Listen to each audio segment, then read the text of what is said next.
já 22 anos atrás, eu literalmente caí numa fria, dela até hoje. Eu trabalho hoje na Armacel, que é uma multinacional fabricante de espuma elastomérica e espuma de polietileno, que vocês já devem conhecer, né? O Armaflex e o Polipex. Trabalho no departamento de engenharia e dou suporte técnico, né, para tudo que é instalação referente a isolamento térmico. Bom, vamos rever alguns conceitos básicos, né, alguns requisitos, desempenho, né, vou simular um desempenho aí de 3 materiais ao longo do tempo e algumas boas práticas. Em função do tempo, que é muito restrito, vocês vão me perdoar se eu correr com a minha apresentação ou se ficar alguma coisa vaga aí eu peço para vocês que depois da apresentação vocês possam ir até o meu stand e lá a gente pode conversar e tirar todas as dúvidas. Então anotem algumas dúvidas aí, depois a gente vai estar conversando, esclarecendo com mais calma, tá bom? Bom, o conceito básico aí é quando eu tenho um diferencial de temperatura, eu vou sempre ter um fluxo da temperatura mais alta para mais baixa. O que acontece quando eu chego em casa, pego a minha latinha de cerveja, e naquele exato instante a minha mulher, parece que ela adivinha, né, quando eu peguei a cerveja, me chama para trocar a lâmpada que queimou. Aí eu pego e deixo a minha latinha ali na mesa, vou lá trocar a lâmpada. Quando eu volto, o que aconteceu com a minha cerveja? Um desastre, né? Ela entrou em equilíbrio térmico, ou seja, ela não está mais gelada, ela está na temperatura ambiente. Mas se eu tiver um sistema dinâmico, por exemplo, se eu tiver um sistema de aquecimento, eu não quero perder calor para o meio ambiente que está numa temperatura mais baixa. E se eu tenho um sistema de climatização e refrigeração, é o contrário, né? Eu não quero ganhar calor do meio ambiente que está numa temperatura mais alta. Então o que eu preciso fazer? Eu preciso criar uma barreira, né? Uma resistência térmica. E essa resistência térmica é dada pelo isolamento térmico, né? Cuja principal, né, uma das principais características é ter baixa condutividade. Então qual é a função dele? É reduzir esse fluxo de calor. Só que notem que jamais eu consigo zerar esse fluxo de calor. Então não existe economia de 100% ou redução no ganho ou perda de calor zero, né? Então isso não existe. Então o isolamento tem a função de reduzir a um ponto economicamente viável, né? Que não comprometa o funcionamento de toda a instalação. Mas quando a gente fala no campo do frio, ou seja, isolamento de climatização e refrigeração que trabalha a temperaturas abaixo do ambiente, eu tenho uma outra coisa que eu preciso levar em consideração, que é a ocorrência da condensação superficial. Então o que tem que ser feito? O isolamento ele tem que ser dimensionado para que a temperatura superficial dele fique maior que a temperatura de ponto de orvalho. Essa temperatura de ponto de orvalho é função do quê? Da condição climática, né? TPS, TPU, né? Temperatura de bulbo seco, temperatura de bulbo úmido, né? O TPS, umidade relativa. Aí na carta psicométrica, a gente, dentro daquela condição, a gente sabe qual vai ser a temperatura de ponto de orvalho, ou seja, aquela onde a umidade, né? O vapor de água contido no ar vai atingir a saturação, ou seja, a umidade do ar vai estar em 100%. Então, abaixo dessa temperatura de ponto de orvalho é que ocorre a condensação, ou seja, o vapor de água contido no ar, ele vai se tornar em estado líquido, né? Então, isso é a condensação. Agora, notem, existe um mito, né? Eu vejo muita gente comentando, o isolamento evita a condensação, né? Resolve o problema da condensação. Isso não é verdade. Ele minimiza o efeito da condensação superficial. Porque a condensação, ela ocorre em função o quê? Da climatologia, ou seja, da temperatura ambiente e umidade relativa que está aquele ambiente. Então, dependendo da variação climática e a temperatura e a umidade, ela sofre constantemente, hora a hora, dia a dia. Então, de dia eu posso ter uma umidade relativa baixa e uma temperatura alta, mas de madrugada, por exemplo, ocorre ao contrário, a temperatura cai, ela caindo, o ar retrai, a umidade que está dentro dele se eleva, e isso aumenta a umidade relativa que você pode... Então tem locais aí que de dia está 50% de umidade, mas à noite ela pode ultrapassar os 90%, 95%. E tem outra questão, né? Os microclimas, né? Então todo ambiente interno eu considero como um microclima, ou seja, ele tem uma condição até mais crítica do que a condição externa. Por quê? Os ambientes internos, né, o pessoal acha que pode ter espessuras menores de isolamento, porque tem um controle na temperatura, que é mais ameno. Só que quando tem só controle na temperatura, quando o pessoal fala que está climatizado, é pior ainda. É a mesma coisa que ter o refrigerador com a porta não vedada, ou o freezer. O que vai acontecer? Vai condensar internamente o refrigerador e vai formar gelo no freezer. Porque o diferencial de temperatura vai também criar o quê? Um diferencial na pressão de vapor de água. Então eu vou ter, além do fluxo de calor, quando a minha instalação entra em operação, eu passo a ter um fluxo de vapor, por causa da diferença de pressão. Então o que vai acontecer da temperatura mais alta para mais baixa, né? E o que acontece? O isolamento térmico, na verdade, o elemento que proporciona a mais baixa condutividade nos materiais isolantes térmicos é o ar, né? O ar estanque, o ar que está presente na estrutura do material isolante. Então vocês podem ver que todo material isolante tem baixa densidade, é leve, não são materiais densos e pesados. Então, quanto mais ar estanque esse material isolante tiver, mais baixa é a condutividade térmica. Mas o que acontece? Conforme a instalação entra em operação, esse vapor começa a permear o material. Tá? E o que vai acontecendo? Aqui ele não vai condensar, a condensação superficial não vai ocorrer, porque eu dimensionei para que fique acima da temperatura de pó de orvalho. Mas, à medida que o vapor vai penetrando no material isolante, ele vai encontrando o quê? Temperaturas cada vez mais baixas, até que ele encontra a temperatura de pó de orvalho, dentro do material isolante. Onde eu tenho ar, eu passo a ter o quê? Água. Acontece isso. A condensação interna, que não dá para ver. E se for um sistema de refrigeração, então, essa água, o que vai acontecer com ela?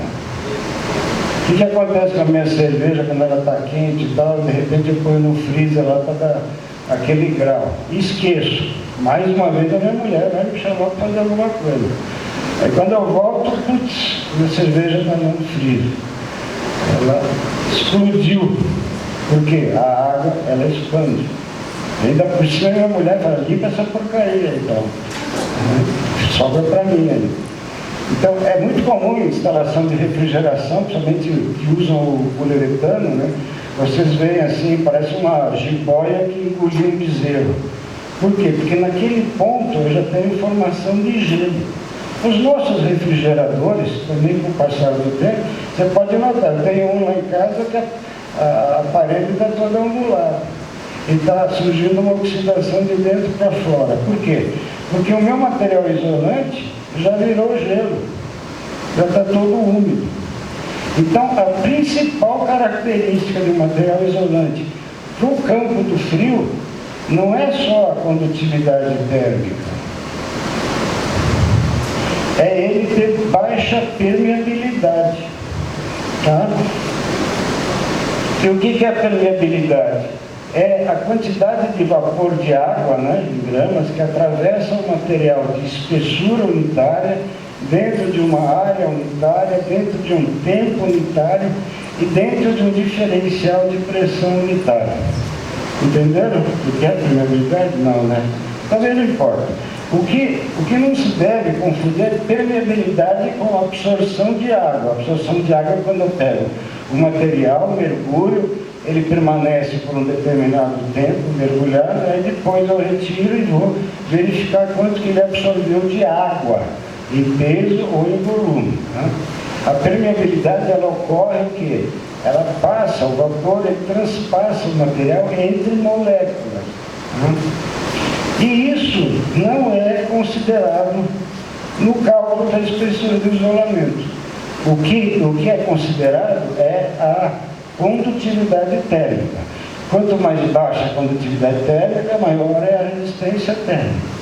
Mas o que acontece se esse material tem um baixo fator Mi, né, uma alta permeabilidade? Ele vai encharcar.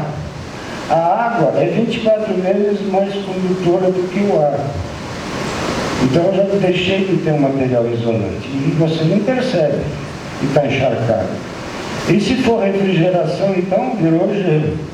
O gelo é 90 vezes mais condutor do que o ar. Então como é que eu vou saber qual é o melhor material isolante para ser usado na área do frio? É saber aquele que tem a mais baixa permeabilidade. Mas só que cada fabricante, cada país, quando apresentam isso, apresentam esse valor em distintas unidades, né? Como é que eu vou saber qual que é melhor, qual que é pior?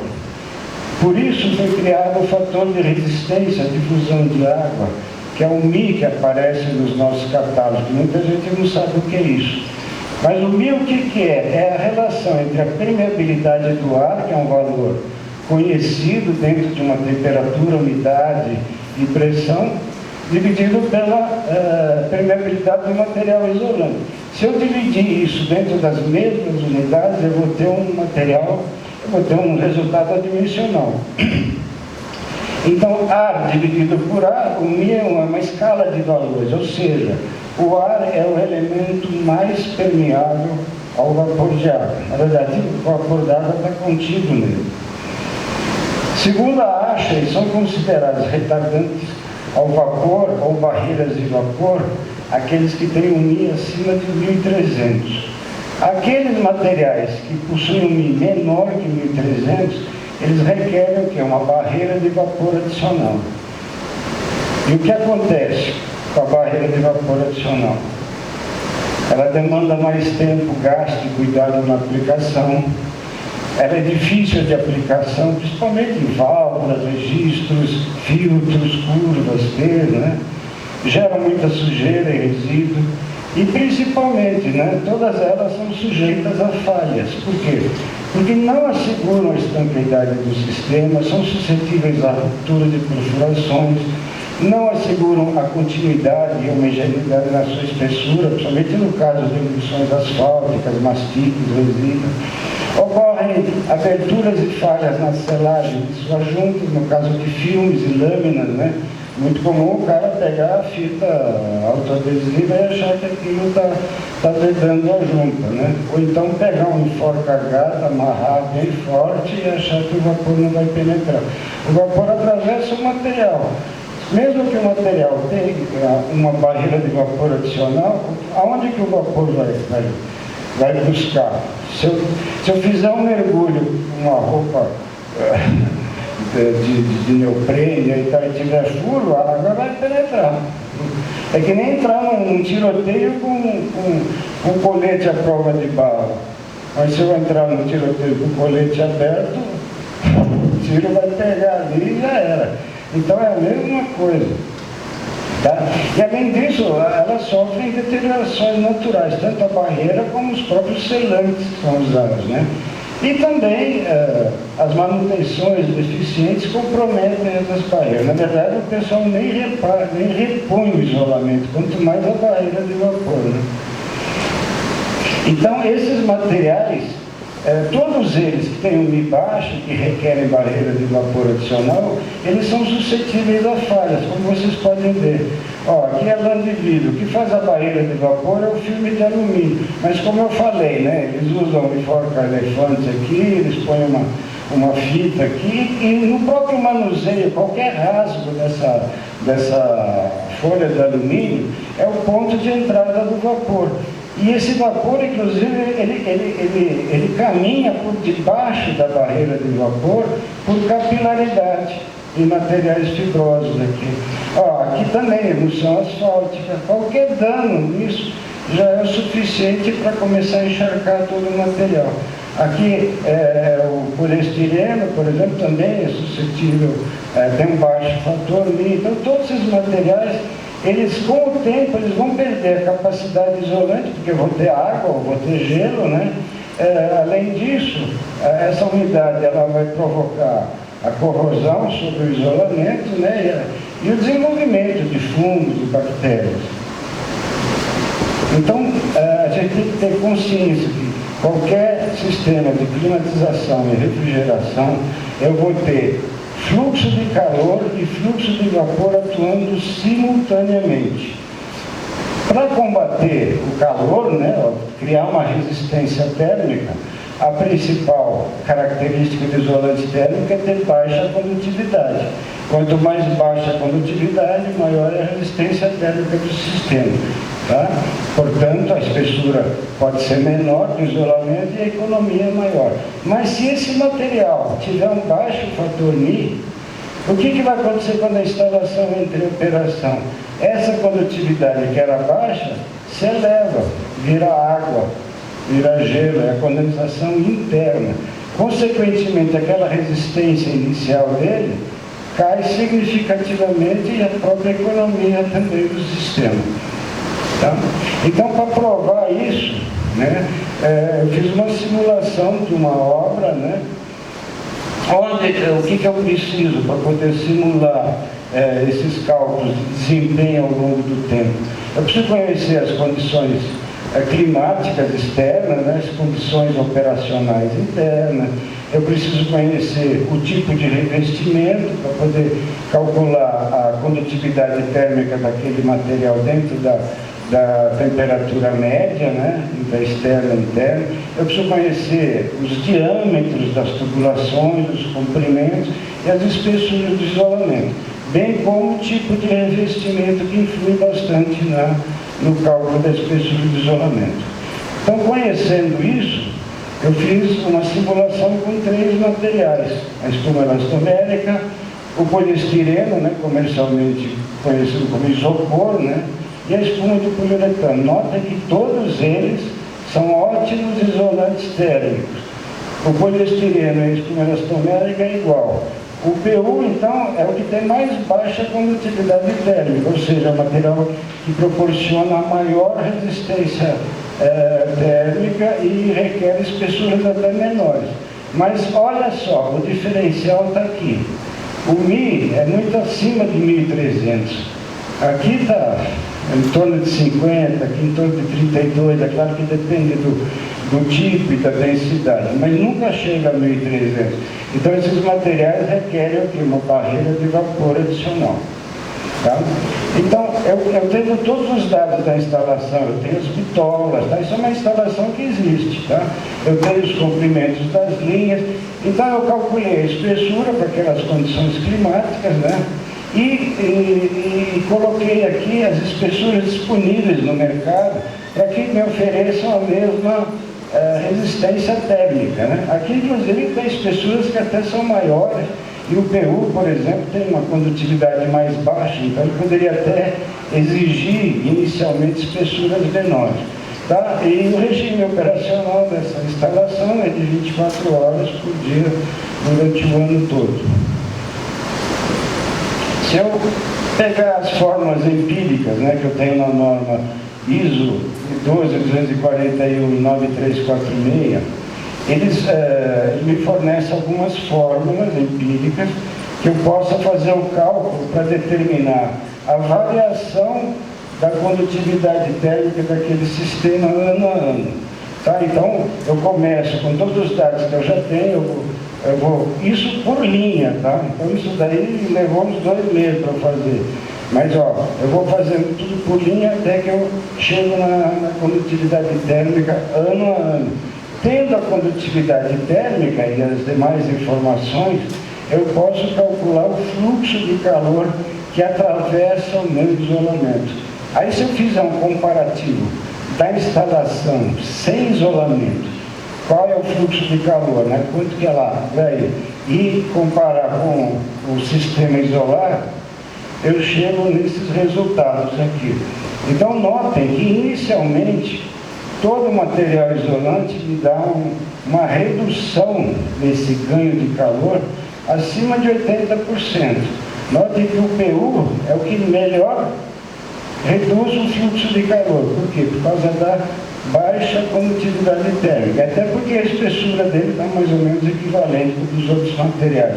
Mas notem que já no segundo ano, ela cai significativamente. E com o passar dos anos, aqui eu fiz uma simulação de 10 anos, ela fica abaixo de 40. É o nosso refrigerador, né? Que recebe o selo Procel, está lá, é econômico, um ano depois ele começa a funcionar direto.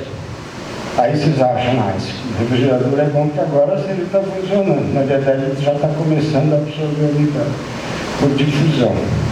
Até virar aquele, né? Aquela carcaça ondulada. A espuma elastomérica, em função do alto fator Mi, a variação foi muito pequena, né?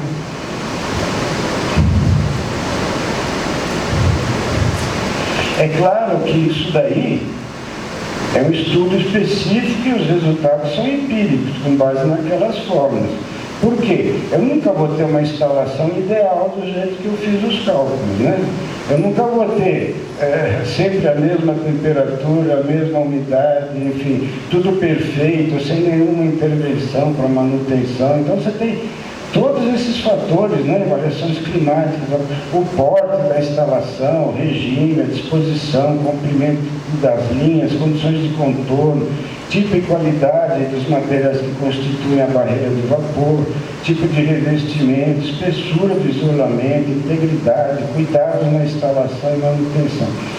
Então, esses resultados vão variar, mas não importa se é duto, se é tanque, se é climatização, se é refrigeração.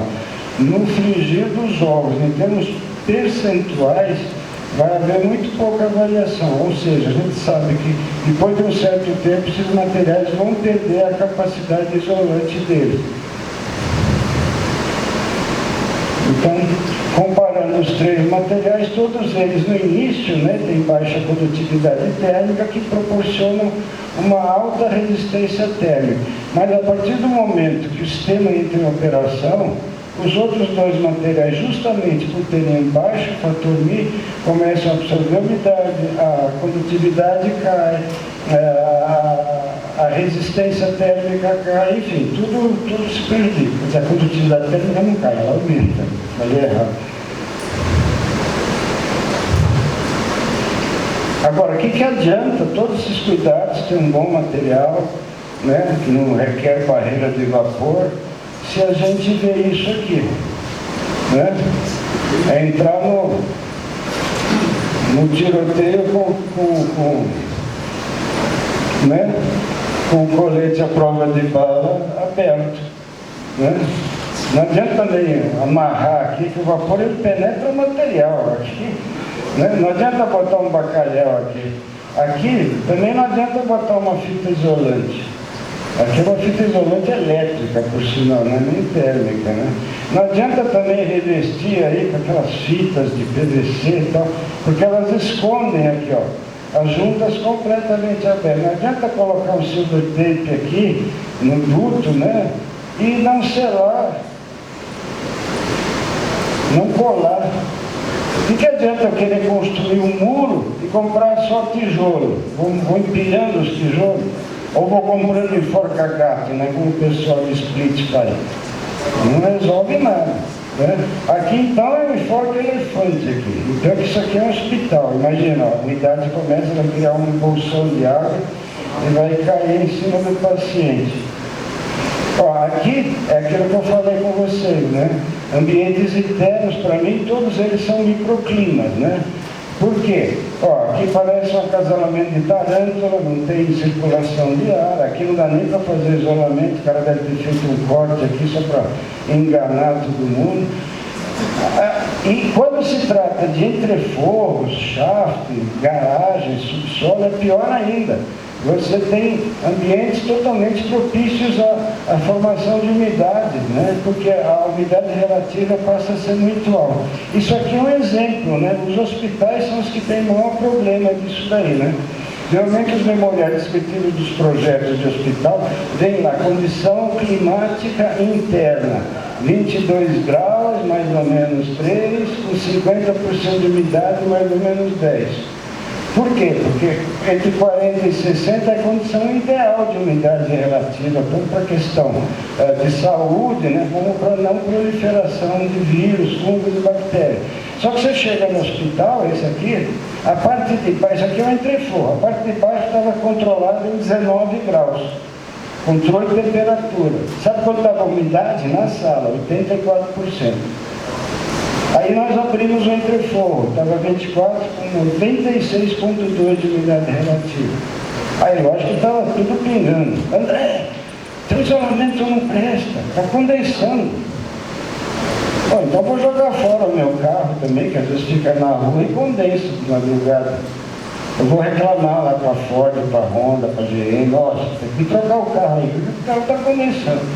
Gente, condensação, como eu falei, não significa que o sistema não esteja eficiente termicamente. É claro que tem que ser evitado, por exemplo, um hospital, né? Aqui, se você entrar na carta psicométrica, a temperatura de Pandioval é 23,4, alguma coisa assim. Ou seja, eu tenho 0,5 graus de diferença entre orvalho e ambiente. Como é que você quer que eu resolva esse problema? Não tem jeito, tem que ser um profissional especializado para controlar, ter no mínimo uma ventilação, coisa que aqui não existe. Ainda por cima, ó, se vocês repararem, aqui tem uma chapa trapezoidal metálica que está com gotículas.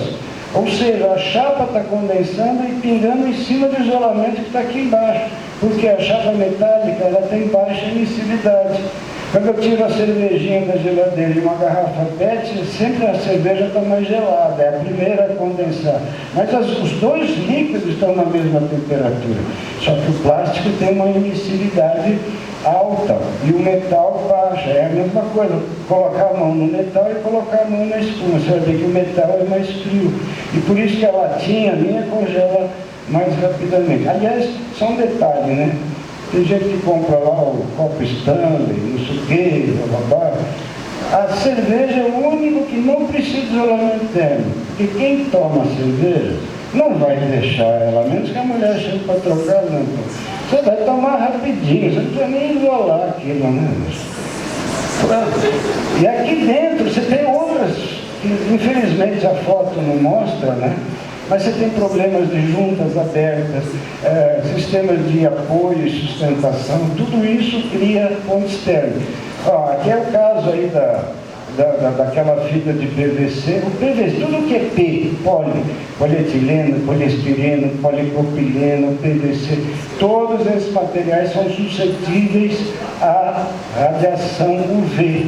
Então, se o material não tem essa proteção na composição dele, ele vai degradar do mesmo jeito.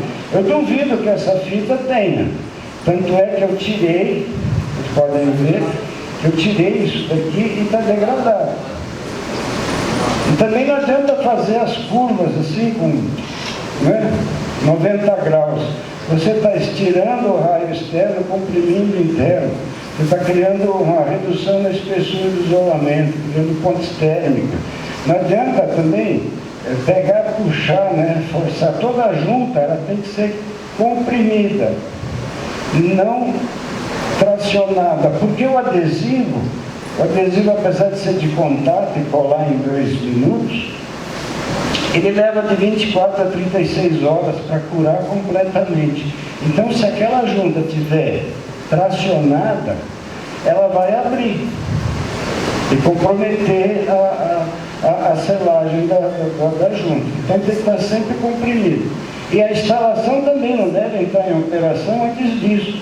Porque se você colou e já entra em operação, o vapor já começa a querer permear. E o ponto mais frágil é a ferida lá, que ainda não curou, que é justamente a junta.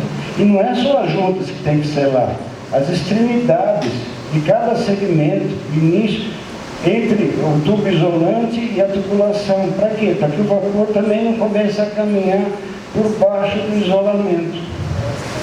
E também não adianta depois encher de cola, porque a cola não vai criar uma barreira de vapor, tá? Tem que ser uma camada bem fina, né? Esse é um outro gargalo, né? Ó, os pontos de sustentação e apoio, né? Que o pessoal põe forca-gato e tal, põe aqui o calha, né? Aqui então são suportes para sustentação de tubulações que não requerem isolamento térmico. Porque esse tipo de sistema, o que vai acontecer? O peso próprio da tubulação e do fluido vai comprimir o isolamento que está entre a tubulação e esses apoios. Estão vendo aqui? Aqui, ó, dá até para ver que já está condensando, porque houve uma ponte térmica e uma condensação localizada.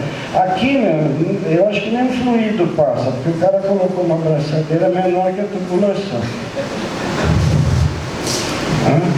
E também não adianta também esses suportes que, apesar de não esmagar a espessura do isolamento, fica em contato direto com a tubulação, né? Você tem cambotas de madeira, cambotas de plástico, de borracha densa.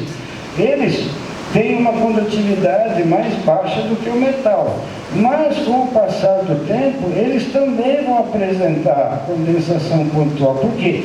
Porque nenhum material tem condutividade mais baixa do que o próprio material isolante térmico. E isso também, ó, a própria madeira já absorve a umidade e vai começar a comprometer o material isolante. Aí vem de novo para mim, André, teu material está com problema, olha aqui, ó, está todo assim, lógico, o sistema de apoio está completamente errado. Metal, então, nem se fala, aparece na hora, né? Na hora que o sistema já entra em operação, a condensação aparece e se deixar, ó, isso aqui é um interfogo que está pingando, olha como é que está a barra de apoio aqui, já está toda oxidada e aqui já tem um prédio de apartamento de fungos e bactérias. Aí começa a pingar no interfogo e o pessoal culpa o isolamento térmico. São procedimentos de aplicação. Como eu falei, todo polietileno, poliestireno, espumelastoméricos, todos eles são suscetíveis à radiação UV. Então, externamente, eles têm que ser protegidos. Existem tintas, existem revestimentos próprios. O polietileno poliplex já vem com uma capa, a capa é de polietileno, só que ela tem um aditivo anti-UV. Cuidado com os genéricos, que eles têm também essa capa. O pessoal chama de blindado e tal, é igualzinho e tal. Só que aqui é uma prova de que a capa não tinha proteção contra o UV, por isso que ela é mais barata. Então degradou a capa, degradou o isolamento térmico, e aqui você nota que ele conseguiu reunir todas as coisas erradas, né? Ele selou a junta com uma fita isolante elétrica e usou enforca-gato para deixar a tubulação bem juntinha, né? Então aqui já tinha comentado, né, da fita de PVC, não protege, ó, tá vendo que o substrato já está comprometido, né? E além do mais, essas fitas escondem, né, aquelas gambiarras, né, que o pessoal pega duas tubulações, enrola tudo, às vezes passa o cabeamento junto, né, liga a extensão, então, ó, machuca, né, reduz a espessura do isolamento, esconde as juntas totalmente abertas, né, e aí, aqui onde não foi retirado, você já vê que já tem uma colônia de fungo e de bactérias surgindo. Então, concluindo, é falsa, né, a ideia de que o isolamento seja responsável por resolver completamente o problema da condensação, principalmente quando ela está exposta a condições climáticas severas, das quais a gente não tem controle, né? Ambientes internos, como eu falei, né, confinados, com pouca ou nenhuma ventilação, como entrefogo, chato, subsolos, garagem, são propícios à formação de microclima e apresentar condições de contorno desfavoráveis, né, que aumentam ainda mais a umidade, como espaços congestionados, interferência entre linhas, distanciamento inadequado, linhas próximas a elementos com superfície de baixa emissividade, uso de sistemas inadequados de apoio e sustentação, falhas na estanqueidade do sistema. Tá? E os microclimas não são possíveis. Gente, tempo esgotado, vamos cumprir aí com as metas, tá bom? Qualquer dúvida, por favor.